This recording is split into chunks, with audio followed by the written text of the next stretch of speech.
Okay, so let's start with this 10 minutes speaking. Let's do it. Let's have a fear of public speaking, right? So you're about to go down stage and you feel anxiety. The the default state of someone who doesn't want to have the experience is just trying to figure it is what you're going to find to worry about is the experience and anxiety attitude just by the mirror. But what you have to do then once you hit the butterflies, you work with them, right? You contract, your mind contracts around it. Your conversation with yourself is an happy one. It's like when I manage person, which is kind of like I see people do this all the time. They are relaxed and I'm happy. You know, when am I and you were talking about yourself, you're not noticing because your thoughts just come up from behind you as fast that. So it's can and they seem to be, you're right, you identify each thought that emerges in consciousness and must be live their lives are no alternative. They're not given a rule book for how to operate a human mind, right? And there's no place in the normal education where it's even indicated what there's an alternative and here. So we get kind of stumble out into the adulthood. More or less assuming that we have will always have the minds.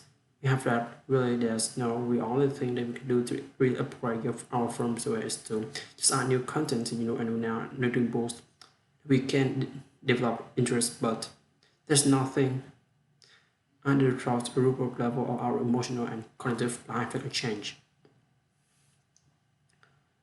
If you feel anxiety, there's actually a place from which you can just feel it, right? And be actually indifferent to it or anything else. You could be feeling, just that it is an unpleasant sensation. The first you recognize anxiety is even that unpleasant is so close to assignment.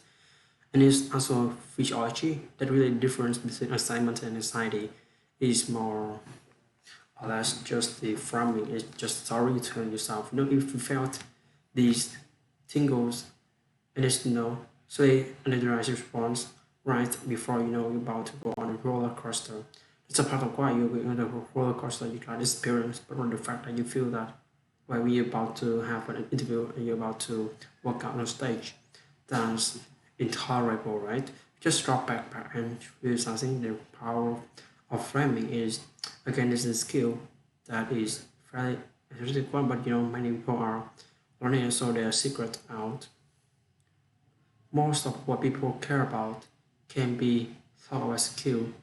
Maybe it's a skill not suffering. Necessarily, it's a skill noticing your emotional life and regulating negative emotion is a skill.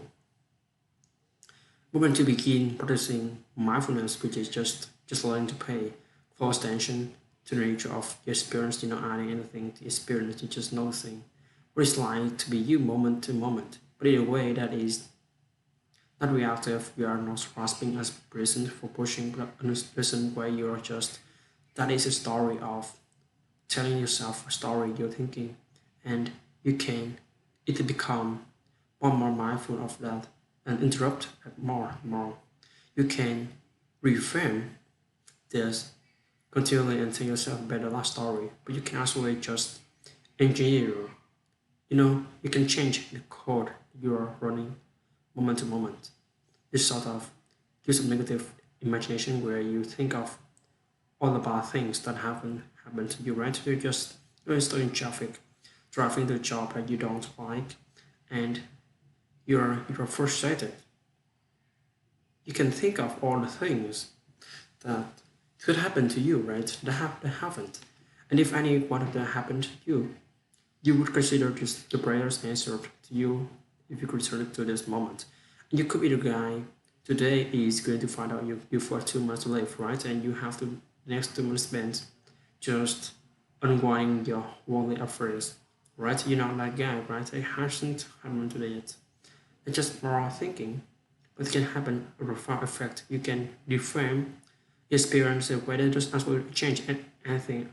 Or your circumstance you like it in. And then many techniques like that are just a matter of invoking useful concepts. So picture this you're in an airplane and it begins to bounce and Even those of us who are especially afraid to fly, and few answers in significant turbulence. No matter if few answers well, we have some thought that turbulent might be dangerous, right? That makes it more likely that we crash. And of course, truly, significant turbulence can cause a plane to crash.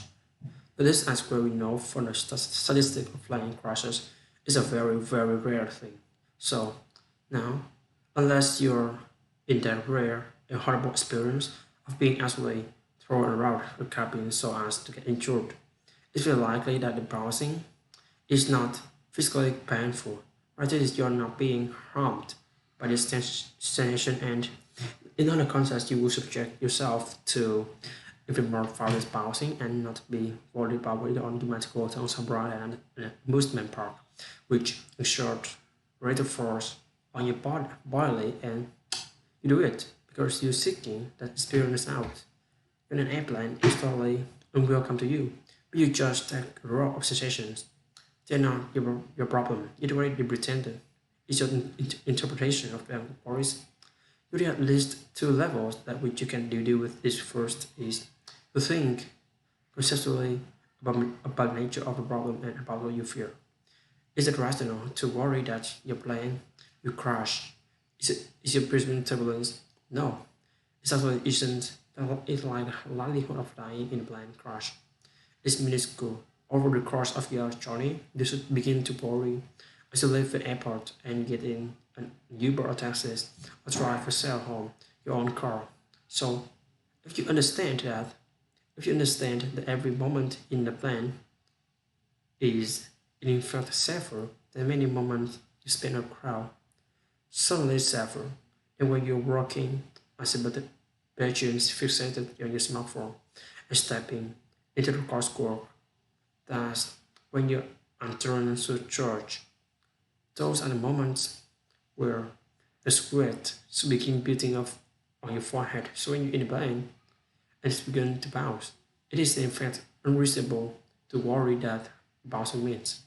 But much of anything, if you understand that, that's all it can have an effect. You can become willing to start to just experience raw sensations of turbulence. And when you can cease to interpret the experience as a sign of actual nature. The level which you can address is this, and these are totally compatible moves. I recommend both of them is to become mindful of feeling of anxiety itself. What is that? What is it? What does it mean? Well, it's just sensation. It's just a pattern of energy in your body, and it actually doesn't mean anything. At the level of raw sensations, you may have thoughts about it, right? And give very likely much of our thinking is more into purpose toward trying to figure out how not to feel that way. Don't let it like worse.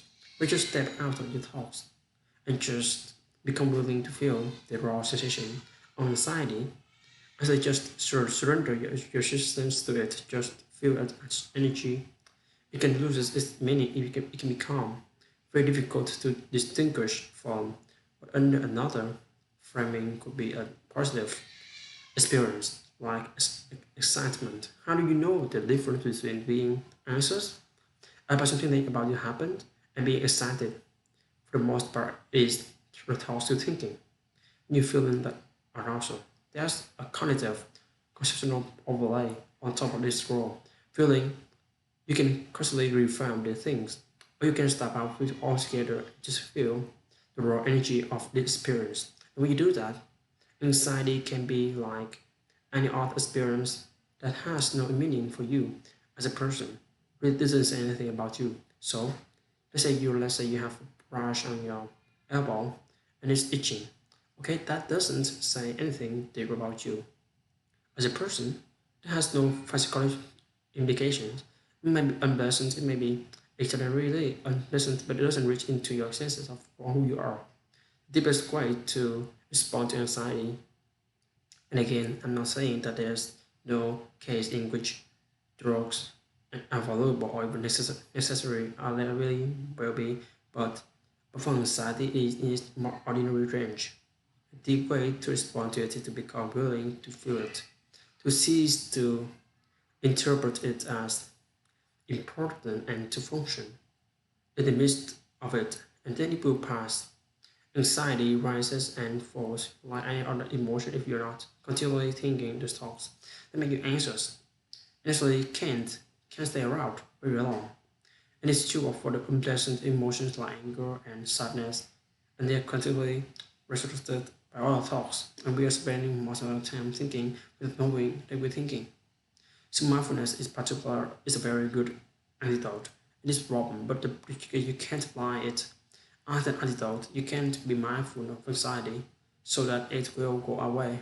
Become willing to feel that, just like that burn bright in you, and disorder doesn't matter. It simply comes and goes and goes. You can functional.